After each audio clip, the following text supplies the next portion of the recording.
Nuestra primera pregunta este día que nos hicieron aquí es: ¿pueden los católicos idólatras ir al reino de Dios? Vamos a responder esta y otras preguntas.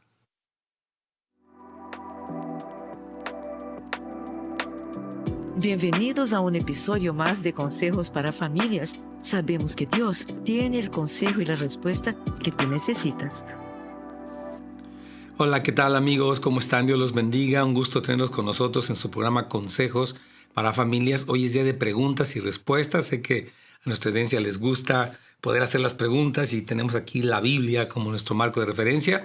Recuerde, si tiene una pregunta, puede escribirla en nuestra página de Facebook de Pastor Nets Gómez o también en el canal de YouTube de su servidor, canal de YouTube Pastor Nets Gómez. Ahí usted apunta su pregunta, puede suscribirse, puede recomendarle, puede ponerle like si es que le gusta o es bendecido por este programa. También puede llamarnos, estamos aquí al 877-711-3342. Aquí vamos con esta pregunta, son un poco intensa y yo quisiera un poquito repasar lo que está diciendo aquí la persona que pregunta, que si pueden los católicos idólatras ir al reino de Dios. Mire, yo creo que cualquier persona que se arrepiente de sus pecados puede entrar en el reino de los cielos. Entonces, todos venimos de diferentes trasfondos, hermanos. Algunos venimos de lugares donde hubo vicios, hubo amargura, rebeldía, brujería, idolatría. Y gracias a Dios, pudimos arrepentirnos de nuestros pecados y pues reconocer a Jesucristo como Señor, confesarlo como Salvador, como dice Romanos capítulo 10, versículo 10. Y ahí experimentamos la salvación. Ahora, que si una persona, es una pregunta interesante, conserva un ídolo, ¿podría esa persona ser salva? Y quiero decir dos respuestas respecto a esta pregunta. Número uno, Dios es el juez más sabio. O sea, no quisiera nunca decir, no, esa persona se va a ir al infierno. Porque, hermanos, Dios es el juez más justo de toda la tierra y yo no puedo decirle a Dios o adelantarme algo. Tampoco significa que, pues puedes vivir en tu idolatría de lo que quieras y te vas a ir con el Señor. Creo que no. Yo creo que mucho de lo que tiene que ver con esto es con el corazón. Porque hay personas que a lo largo de sus vidas vivieron diferentes cosas, pero confesaron a Jesús como Señor, como Salvador, dieron frutos de la salvación y obviamente son salvos.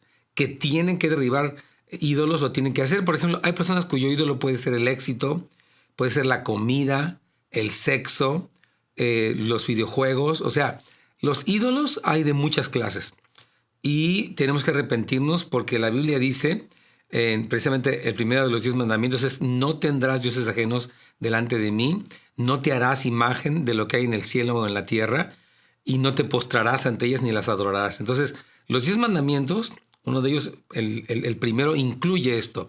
Entonces creo que hay que arrepentirnos de todos los pecados y que todos veníamos de un trasfondo difícil. El Señor nos salvó. Mucho cuidado con los ídolos, porque un ídolo creo que puede robar el corazón del hombre. Le pasó a Salomón. Salomón fue un hombre que permitió que sus mujeres lo desviaran tras ídolos abominables y no se sabe, la Biblia no lo dice, si es que Salomón fue salvo o no, siendo el hijo del rey David y habiendo tenido un encuentro con Dios como el que tuvo, y habiendo construido el templo, y habiendo sido un hombre sabio.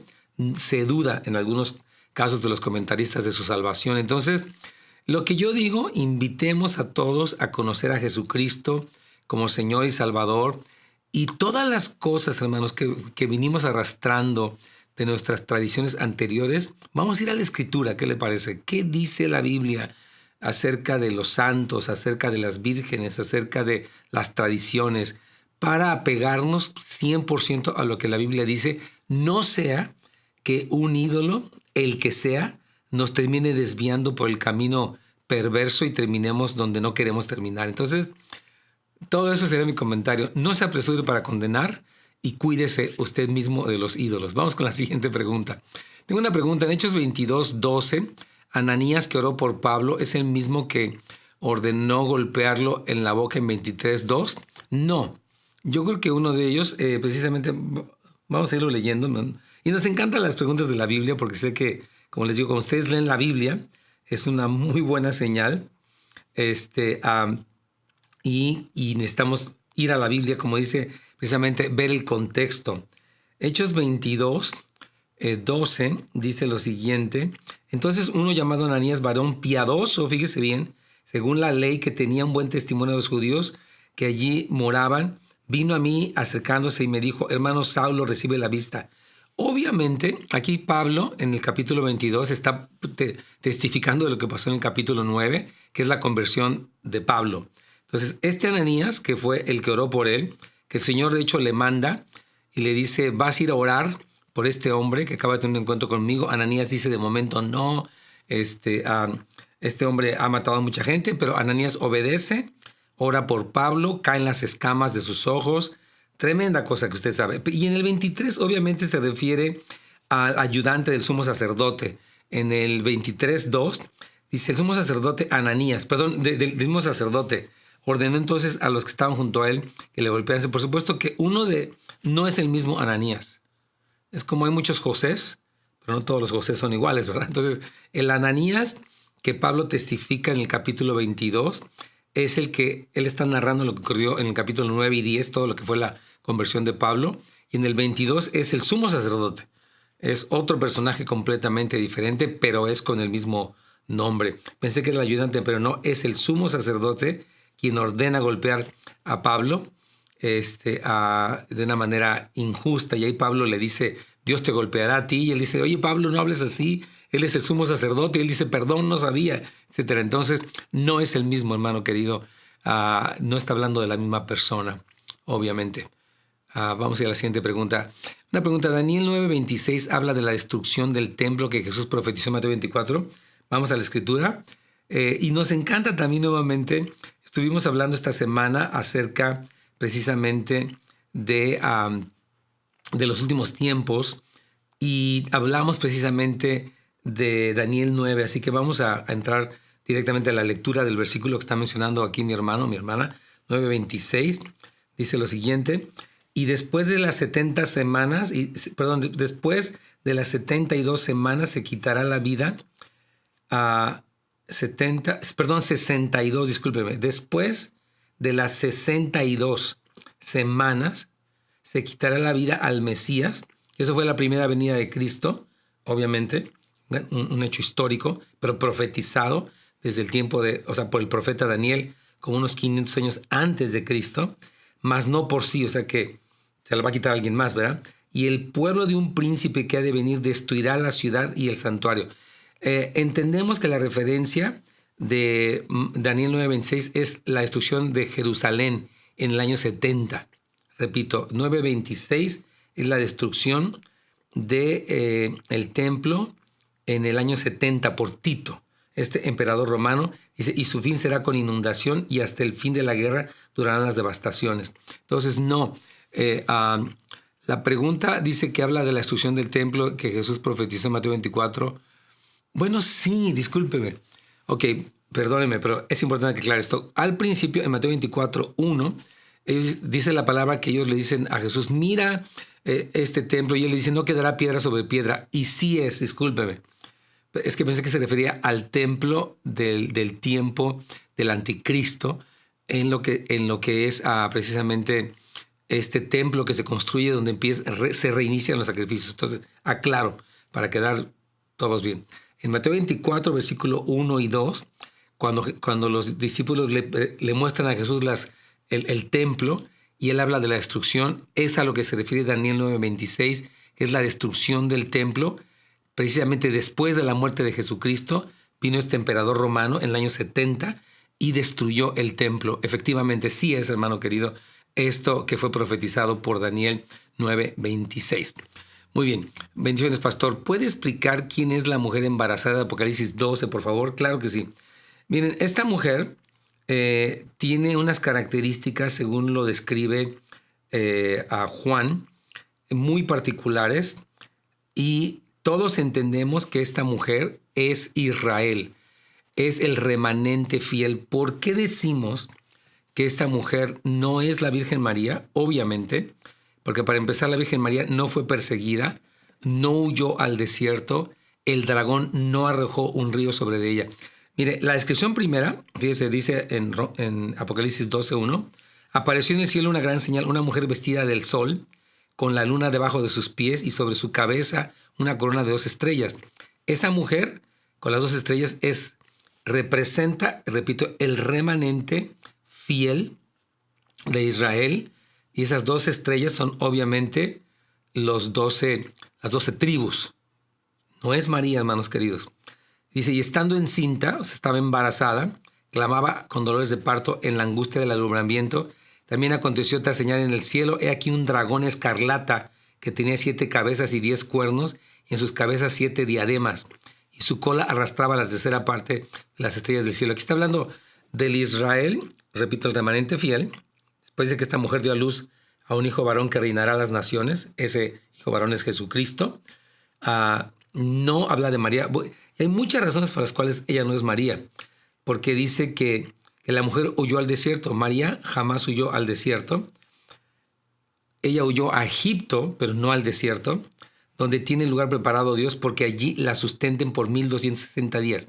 Estos 1260 días, y precisamente tiene que ver con Mateo 24:15. Mire, voy a explicar esto. Una vez que empieza la gran tribulación o la angustia de Jacob, de la que estábamos hablando en el programa de ayer, muchos de los judíos huyen, precisamente por lo que dice Mateo 24, que el anticristo empieza a lanzar una persecución, lo que se llama la gran tribulación. Ella huye al desierto, o sea, este remanente fiel huye. Dice que Dios le ha preparado un lugar donde la sustenten durante este tiempo de la gran tribulación. Y después de eso, en el versículo 13, completa la historia de esta mujer. De cuando vio el dragón que había sido arrojado a la tierra, persiguió a la mujer que había dado luz al hijo varón, y se le dieron a la mujer 2 alas de águila. Entonces, esta mujer obviamente se refiere al remanente y se le da una protección sobrenatural para huir de la ira del anticristo.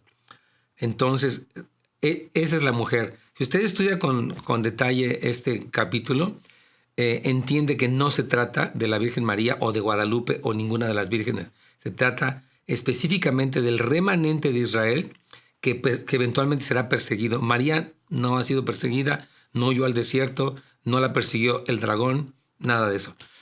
Muy bien, vamos aquí con la siguiente pregunta. Pastor, ¿piensa usted que las lluvias rampantes que ocurrieron en Dubái es juicio sobre esa tierra de parte de Dios?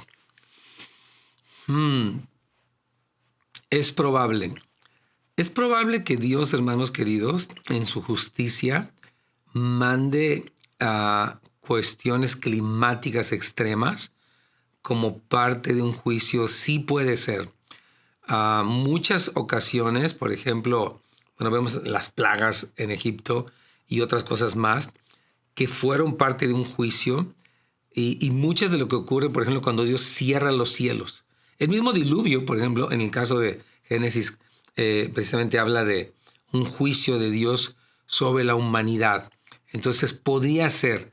Dubái es un país musulmán que necesita arrepentimiento. Y no sé exactamente cuándo ocurrió esto, no sé si es una noticia reciente o no, pero puede ser que sí. Miren, hermano, como decíamos junto con Ángel el día de ayer, no nos gusta ser categóricos de que si es así y Dios los va a castigar, porque alguien puede decir, bueno, ¿y por qué no castigó a otros que están peor, a los que están en Yemen o los que están en Somalia o qué sé yo? Por eso digo, puede ser que parte de esas lluvias sean una llamada de atención del Señor. Es factible, hermanos, que Dios envíe cosas para que el hombre se arrepienta. Y de hecho, según lo que vemos en Apocalipsis a partir del capítulo 6, estos 21 juicios, que son 3 series de 7 juicios, los sellos, las trompetas y las copas de la ira, son una llamada de atención de Dios, un llamado al arrepentimiento. Entonces, puede ser que sí, hermanos queridos. Ahí vamos entonces con la siguiente pregunta. Dice, quisiera saber, según la tradición, que Jesús murió el viernes y resucitó el domingo. Esos son solo 2 días. ¿Dónde está el tercer día? Muy buena pregunta. Mire, he escuchado el comentario de Asher Intrater, que es una figura apostólica, un hombre de Dios, judío mesiánico, altamente respetado, y él menciona que efectivamente Jesús no murió el viernes, sino tal vez el miércoles o el jueves. Y hay una serie de datos y de cuestiones de las fiestas que hablan que no necesariamente fue el viernes, porque efectivamente Jesús sí resucitó al tercer día. Entonces, entiendo lo que dice usted, que según la tradición, Jesús murió más bien un día antes o incluso dos. Él sostiene que era el miércoles por una serie de cuestiones del calendario, cuestiones de la Pascua y demás. Entonces, sí es posible que no muriera el viernes. Entonces, yo creo que lo importante aquí, hermanos, es no entrar en un debate. Ya ven, todos están mal. Decir, bueno, hubo tal vez un entendimiento no adecuado del día en el que fue, pero lo más importante es que sí murió en la cruz del Calvario para redimirnos y al tercer día resucitó, y eso es lo que cuenta. Y es importante, hermanos, nunca entrar en una especie de superioridad. Yo tengo la verdad y todos están mal. Decir, bueno, existió una falta de precisión en el día que se dijo que sucedió, según la tradición, pero lo importante es que pasó y no vamos a crear ningún tipo de antagonismo debido a que esto se ha dicho de una manera no tan aceptada. Es como la Navidad, ¿no? La Navidad, por ejemplo, se supone que Jesucristo nació, dice la tradición, en diciembre. Y obviamente muchos de los comentaristas serios dicen que fue más bien septiembre o incluso antes, por razón de las vigilias de la noche, por razón de una serie de cosas. No se considera que la Navidad sea el día 24 o la víspera de Navidad el 24, sino que fue en otro mes. Y yo siempre he dicho, no es tanto que debatamos acerca de, ya ve, es tan mal en celebrar la Navidad. El punto de poder reconocer que Jesucristo nació, que Dios se hizo hombre y nació de una virgen cumpliendo las profecías y habiéndonos rescatado, es el punto. No podemos entrar en un debate, la fecha está mal y entonces vamos a condenarnos y vamos a dividirnos y vamos a atacarnos. No, hermanos, por favor. Estas cuestiones no son trascendentes. Son cuestiones que se les llama como que están en un nivel 5 o 6. Hay cuestiones básicas. Creemos en la Trinidad, en la salvación por fe, en la segunda venida de Cristo, etc. En las doctrinas fundamentales, esas no son negociables. Pero hay otras cosas como estas fechas que en realidad no es un problema. No tienen que convertirse en un dogma de fe o algo, repito, que nos haga dividirnos. Así que no hay problema con eso. Muy bien, seguimos con la que viene. Alguien comentó que Dios puede ser hombre o mujer. ¿Qué opina sobre esto? Hay que tener mucho cuidado. Dios se revela en el Antiguo Testamento como Jehová, en el Nuevo Testamento como el Padre. Toda la referencia masculina de Dios en el Antiguo y en el Nuevo Testamento son obvias. ¿Ok? Ahora, que cuando Dios crea al hombre a su imagen y semejanza, y también Eva fue creada a la semejanza de Dios, quiere decir que la feminidad que tuvo Eva tuvo que ver con algo que tiene Dios, estamos de acuerdo. El peligro con esta aseveración es que se presta para todas estas ideologías de género. Ya ves, él no es hombre ni es mujer, a veces se presenta como hombre, a veces se presenta como mujer. Por eso nosotros podemos saber que está bien que una persona sea trans o que tenga este género líquido, etc. Entonces, mucho cuidado. Cuando Cristo nos reveló al Padre, Él le llama el Padre de Gloria, no dice la Madre. Ahora, que Dios pueda ser maternal en ese sentido, o que la maternidad provenga de la semejanza de Dios, sí. Pero este problema de presentar a Dios como hombre o mujer se presta, hermanos queridos, para una interpretación inadecuada o para una justificación de toda esta ideología de género. Entonces, mucho cuidado. Yo digo, dice Cristo, cuando tú ores, oren Padre nuestro. No dijo padre o madre. Nunca dijo que Dios tenía madre o que Dios fuera madre. Lo presentó como mi Padre. Jesús nunca habló, bueno, mi Padre es padre y madre. Nunca lo dijo. Entonces, yo les recomiendo esto. Apeguémonos, hermanos, a la Escritura de una manera muy clara, sobre todo ante el engaño. Hay algunos versículos, me acuerdo que hay uno que dice que desde el seno de mi madre y que algo que narra de parte de Dios. Hay versículos aislados que pueden hablar de algo así, pero como no es una doctrina clara, tenemos que tener cuidado, hermanos. Dios es Padre y Jesús lo presentó como el Padre y vamos a quedarnos en ese lugar.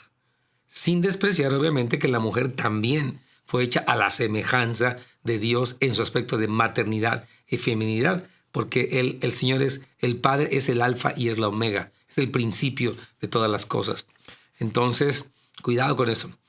Ok, aquí tenemos una pregunta que nos han hecho muchísimo. ¿Vamos a morir y esperar en la muerte al juicio? ¿Nuestro espíritu a dónde va? Miren, lo hemos dicho, pero creo que es una pregunta válida y muy constante y creo que inquieta a muchas personas.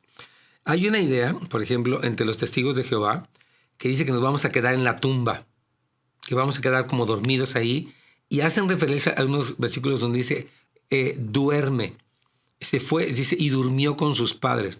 Pero la palabra, obviamente, es que la muerte es precisamente cuando se separa, y eso es muy importante entenderlo. Básicamente la muerte es separación. Yo voy a explicar esto. Los seres humanos somos eternos, o sea, tenemos un espíritu y un alma que van a ser eternos. Fíjese bien. Ahora, dice la palabra que nosotros somos un espíritu, tenemos un alma y vivimos en un cuerpo. Cuando morimos, de acuerdo a lo que narra, por ejemplo, Jesucristo en la historia de Lázaro y el rico, cuenta que Lázaro fue al seno de Abraham, al lugar donde estaba Abraham, esperando todavía la resurrección de Cristo, y ahí tiene una conversación con este hombre rico que estaba siendo atormentado, y había un gran abismo que los separaba. Entonces, cuando una persona muere, su espíritu va con Dios, su espíritu y su alma van con Dios, su cuerpo se queda ahí, en la tumba, ¿verdad? En el ataúd donde lo dejaron, y ahí está esperando la resurrección. Primera de Corintios capítulo 15 habla de cómo todos seremos revestidos. Primero los que murieron, fíjese bien, resucitarán con un cuerpo glorificado. Y los que estemos vivos, dice Pablo en Primera de Corintios, seremos transformados. O sea, nuestro cuerpo de carne y hueso va a ser transformado en un abrir y cerrar de ojos, semejante al cuerpo de Cristo en la resurrección. Entonces, esperamos lo que sería el cuerpo resucitado en la presencia del Señor, los que estamos con Dios. Los que están sin Dios, los que no le creyeron a Él, como dice Juan 3:17, dice, el que en Él cree no es condenado, pero el que no cree ya ha sido condenado. Entonces, ahí cuando dice la persona al juicio, tengan cuidado, porque el cristiano no va a ir al tribunal, no va a ir al gran juicio del trono blanco. El cristiano va a ir al tribunal de Cristo. Es importante que lo explique. Hay dos instancias donde el hombre será evaluado. Los creyentes que hemos creído en Cristo, que hemos caminado con Él, que por la gracia somos salvos, cuando morimos vamos a tener vamos a darle cuentas al Señor en lo que se llama el tribunal de Cristo. Es un tribunal como el de las Olimpiadas. No es un tribunal de condenación, es una premiación. Porque dice que el Señor, que la obra de cada uno será aprobada y que el Señor premiará al que venciere, le daré. ¿Ok? Ahora, la persona que murió sin Cristo, que se negó y que no se arrepintió, él sí va a estar esperando en su espíritu y su alma en una antesala del infierno. Y después estará frente al gran juicio del trono blanco para irse al infierno definitivamente. Entonces, es interesante. Hay mucho que hablar de eso, pero tal vez un día vamos a dedicar un programa específicamente a este tema porque sé que hay muchas dudas. Y vamos con la última pregunta, con mucho gusto. ¿Qué pasa cuando uno deja de diezmar a la iglesia porque no está bajo tu misma perspectiva de ofrendar? Hermanos, yo quiero decirles algo. Nosotros tenemos el llamado a ser mayordomos fieles. Y el diezmo, que no es de la ley, es anterior y posterior a la ley, es un principio de honra al Señor. Cuando una persona deja de diezmar y ofrendar porque no está de acuerdo con la perspectiva, creo que está equivocado. Tiene que ir a la Escritura porque siempre hay que honrar al Señor. Hay que ser dadores, hay que ser generosos, hay que honrar a Dios, Hay que apoyar la obra del Señor, hermanos queridos. Y si usted no está de acuerdo con la perspectiva de la ofrenda, platique con un líder y siéntense con la Escritura. ¿Qué dice la Biblia? La perspectiva que usted tiene de ofrendar está basada en qué? En la Biblia, pero ¿qué parte de la Biblia? Y la perspectiva de su iglesia en cuanto al diezmar puede estar... Mire, aquí puede haber algo que estoy pensando. Hay iglesias que pueden ser muy legalistas en esta cuestión del diezmo y creo que eso no está bien. Porque yo creo que, insisto, el diezmo, de acuerdo con todo lo que vemos en la Escritura, es un principio de honra. Reconozco que mi fuente de provisión es Dios. Por lo tanto, lo honro con el mínimo que Él pidió desde el Antiguo Testamento, pero obviamente puede ser muchísimo más. Y bueno, vamos a ir hoy para el consejo del día. Han habido muchas preguntas, pero yo a lo que quisiera concluir en este día es la importancia, hermanos, de tener un buen fundamento en la Escritura. Y quiero decirles que el fundamento, todo cristiano tiene acceso a eso. No es como los eruditos o los teólogos o los doctores, ¿no? en divinidades. Toda persona cristiana necesita estar en constante contacto con la Biblia. Dice en el Salmo 119, lámpara es a mis pies tu camino, y dice, lámpara es a mis pies tu palabra y lumbrera a mi camino. O sea que la Escritura, hermanos, la Biblia, leída de manera consistente, de manera sistemática, o sea, en orden, va a permitir que usted tenga una claridad en las cosas que cree de la vida, de la muerte, del diezmo, de la ofrenda y demás, porque es importante que en este tiempo nos mantengamos muy claros en cuanto a esas cosas. Dios los bendiga y nos vemos la próxima vez.